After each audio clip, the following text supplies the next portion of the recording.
ng'ebbugu mu kalulu ka 2006 lyeyongedde bannakibiina kya NUP baatozza ttabamiruka w'ekibiina bakyusiriza abakulembeze ab'oku ntikko. Ttabamiruka ono abadde mu bbangu ly'ekibiina kya NUP Kamwokya nga tebakkirizaayo bannamawulire. Akulira oludda olwabula gavumenti era nga omwogezi w'ekibiina Jolesenye afulumye munda n'abulira bannamawulire ebimu ku ebyo ebibaddeyo. Gavumenti nga bakyusa obukulembeze mu kibiina boogedde ne ku nsonga nnyingi omuli abakuumaddembe abakwata abantu baabwe. Tuyisiza resolution nga tuvumirira eryanyi eritukozesebwako eritukolwako ffe ng'aba National Unity Platform bajja batulugunya abantu baffe.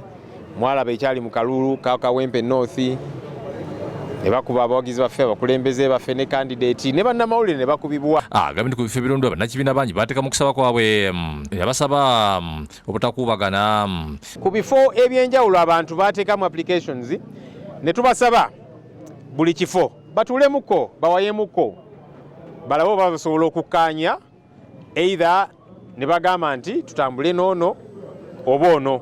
Era ebifo ebimu ekyo ne kikola. Yombaka Makinde West Alane Sewanyana abadde asemba ku kifo ky'obuwagizi bw'ekibiina bw'alabye nga Jolesenye akyakiriko n'akimulekera. I would like to congratulate my brother and my leader, Honorable Joel Sonyoni, because I know he has done this work very well.